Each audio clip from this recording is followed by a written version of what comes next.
Hello and welcome back to Ask 9 here in the streaming studio. I'm Becky Phelps. And I'm Jim Mertens. Of course, even though we are here in eastern Iowa, we're keeping a close eye on the developments that are going on in the Middle East as attacks still continue between the U.S., Israel, and Iran for regime change, you have to admit, because of what happened early Saturday morning. And we do have some breaking news that we just learned in the last 5 or 10 minutes. We know 4 of the 6 soldiers killed in Kuwait. So, yes, they are. 4 of the 6 are associated with the Army Reserve Base that is located in Iowa. And sadly also was one of the confirmed casualties is a person who has Iowa roots and is from Iowa. We have a list of those casualties. They include Declan Cody, who is a sergeant, 20 years old, who is listed as being from West Des Moines. This is from the Pentagon, releasing this within the hour. Also, Sergeant First Class Nicole Amor, I hope I'm pronouncing Nicole's name, from White Bear Lake in Minnesota. Sergeant First Class Noah, I would say it's Titchens of Bellevue, Nebraska. And we have Captain Cody Cork of Winter Haven, Florida. All 4 of these are associated with the, I had the number here, the 103rd Sustainment Command located in Des Moines. According to the Pentagon, they have it listed as the incident is still under investigation. But once again, all of these soldiers, these 4 soldiers among the first wave who were killed on Saturday were associated with the 103rd Sustainment Command located in Des Moines. Again, there are 2 more soldiers who we do not know their identities yet, but just in the last couple of minutes we have learned these people's names, and we will of course continue as we learn more about them to report that as well. And the president has warned that there will be casualties and there could be more casualties, but this one of course hits home off the bat because it happened on Saturday morning, and once again these 4 soldiers associated with the 103rd Sustainment Command located out of Des Moines.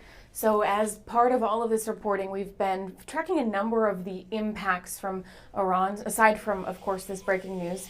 TV9's Rebecca Vaughn, if you were watching the 4 o'clock and the 5 o'clock, has been tracking some of the impacts to gas prices all the way here in Iowa. It seems somewhat crass when you have a war that's going on and you have lives that are at stake that you take a look at the pocketbook issues, but you can't help but to do that because this is a global impact of this incident, of this crisis, and that one of the first things that happens, anything in the Middle East, is that shipping gets disrupted and that very tiny Strait of Hormuz gets closed off so easily, and so much of the world's oil goes through that area, and it either gets slowed down, it gets bogged down, or it gets completely shut off, and then you have a worldwide impact. What we heard was that some futures prices are already going up, and we heard yesterday from a Drake University professor who was saying this isn't really based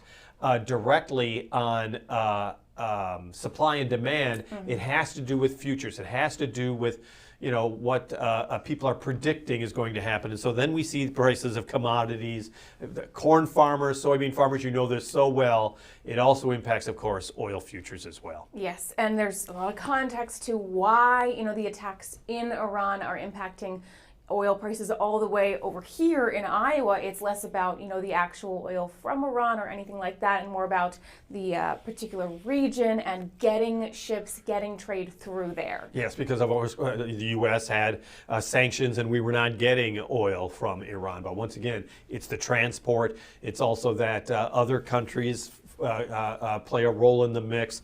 There's a whole lot of different components to this. So TV9's Rebecca Vaughn sat down with a AAA expert to get some of the context and the background and an idea of what the impacts could look like, which, we are already seeing some of the impacts. We stumbled, we went after this story a little bit because there were so many anecdotal evidences coming. We were getting emails from people, messages from people. Some of our staff in the newsroom were saying, I'm driving past my regular gas station and things seem to be jumping. What's going on? So to help answer some of those questions, we're going to air Rebecca Vaughn's interview in full right now. The basic information of How much is the average gallon of gas cost in Iowa right now? Well, if we look at prices today, the average today, according to the AAA website, is 280 per gallon. It's up 17 cents from yesterday when it was 263, but we're still less than we were a year ago, where it was 288 on average across the state. So still less than we were last year, but definitely an increase overnight that we saw at the pumps. Right. Is that kind of a big increase for 24 hours? Comparatively, I mean, the last time we saw a jump high like that, and we'll go for the national average for this comparison. We saw an 11 cent jump overnight on the national scale from 299 to 310. The last time we saw a similar jump to this was the beginning of the Russia-Ukraine conflict back in March of 2022. And back then, the national average jumped 11 cents that time as well, but the prices were 406 on a national average and jumped to 417 in that time frame.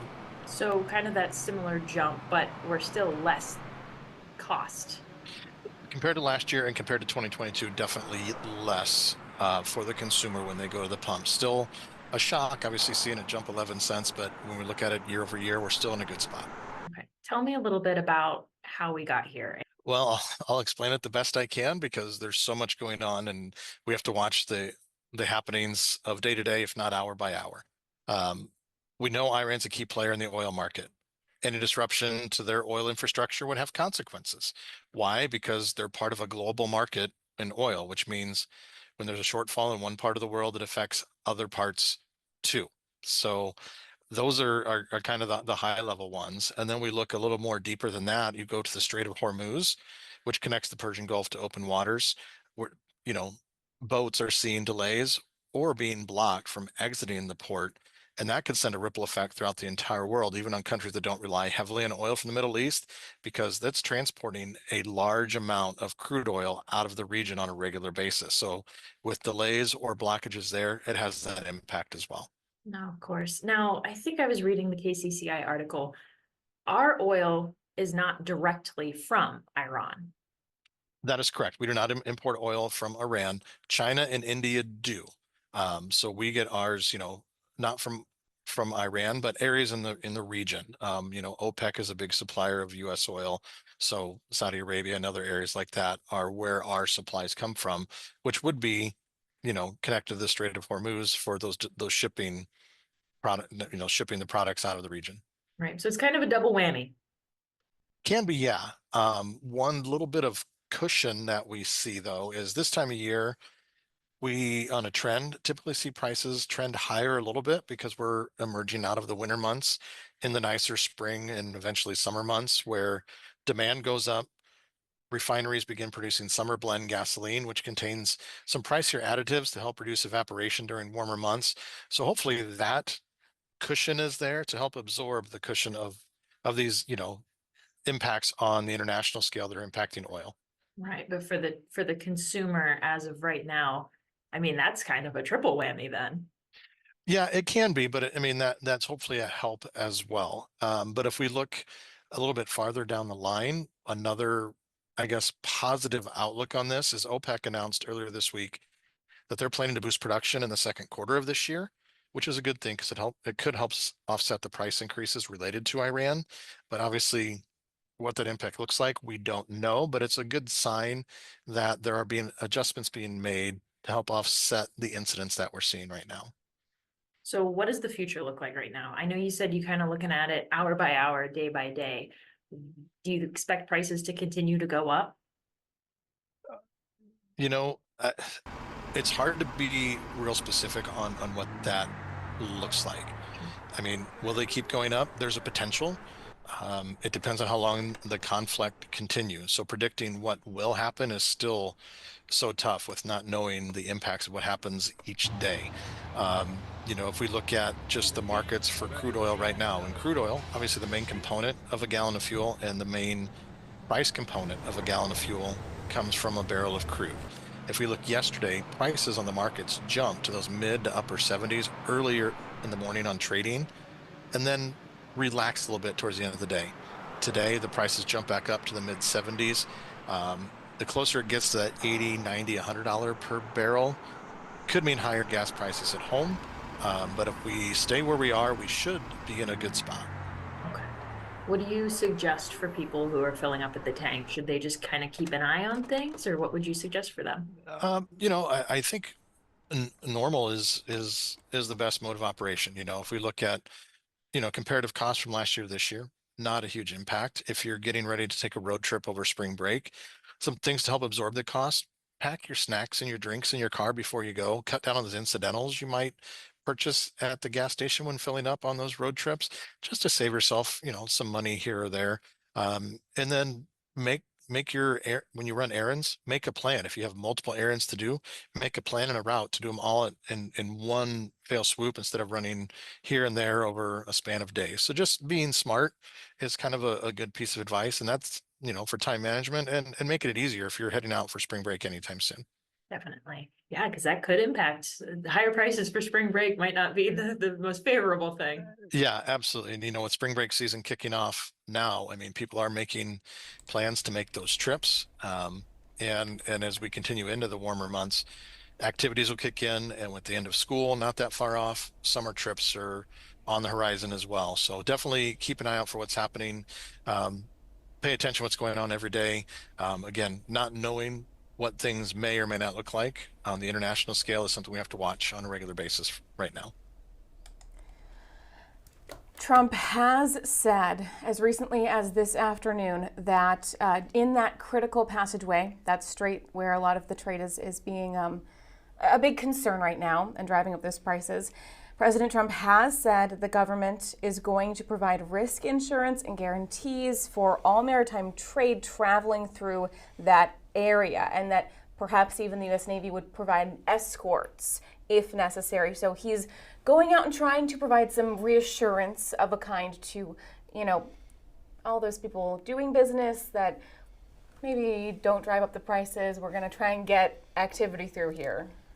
Good luck. Good luck. Yeah. Futures traders are a mind of their own. I mean, verbal assurances. The president is, he's got a tough row ahead of him, because he does have to make sure that he's got the American people's support for the military action. And if you have an economic downturn because of this, American public opinion can certainly sway against him. So, I mean, it's a tightrope that he is walking on right now. Tomorrow, the Senate is set to vote on a Democratic-led Iran war powers resolution. We don't know exact timing for that, I believe, but it's obviously a big conversation right now. We do have an interview with Senator Joni Ernst that our Des Moines Bureau, what's his title exactly? Dave Price is Iowa political director. Our political director, yes. Our political director, Dave Price, did talk to Senator Ernst and about the conflict. So we are also going to air that story from Dave Price. U.S. Senator Joni Ernst told me that she remains supportive of President Donald Trump's actions toward Iran. Last June, the president said that previous military strikes of suspected nuclear facilities left them, quote, obliterated, end quote.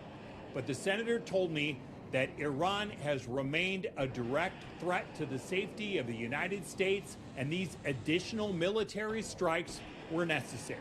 Primary mission: take out the nuclear capabilities, stop the intercontinental ballistic missile development, and stop them from funding terrorist proxies which come after Americans. 6 American military members so far have died since these strikes began. Ernst spent more than 2 decades in the military as a member of the National Guard, and she says military action like President Trump is leading can unfortunately mean sacrifice by American families. Dave, it is the awful realities of engaging an adversary. And we have lost 6 souls so far in this operation. And my thoughts and prayers obviously go out to those family members, the loved ones of those individuals. The senator told me that she disagrees with some of her congressional counterparts that the president needed congressional authority before ordering these military strikes. She said that because the safety of the United States was in question, he acted within his constitutional authority to order these military strikes. At the Iowa State Capitol Bureau, I'm Dave Price. Thank you, Dave, for that reporting. And they did bring up again the 6 soldiers killed. Again, like we said at the beginning of our program tonight, 4 of those soldiers have been identified. I'm going to put their names up one more time now. Senator Ernst's interview with Dave was conducted before the Pentagon released these names of the 4 soldiers killed in Kuwait, including Sergeant Declan Cody, 20 years old, from West Des Moines, and then the other 3 from Florida, Nebraska, and Minnesota. This, we are told, was part of an unmanned aircraft system attack that happened in Kuwait, where the 103rd Sustainment Command out of Des Moines is stationed. And once again, the Pentagon still is investigating this incident. The names of these soldiers being released just within the last hour. So, of course, we're still gathering more information in regards to that. And we will continue to report on this breaking news coming up in the TV9 News at 6 o'clock. All right. That is our show this evening. Thank you so much for joining us tonight for Ask 9. Have a great evening.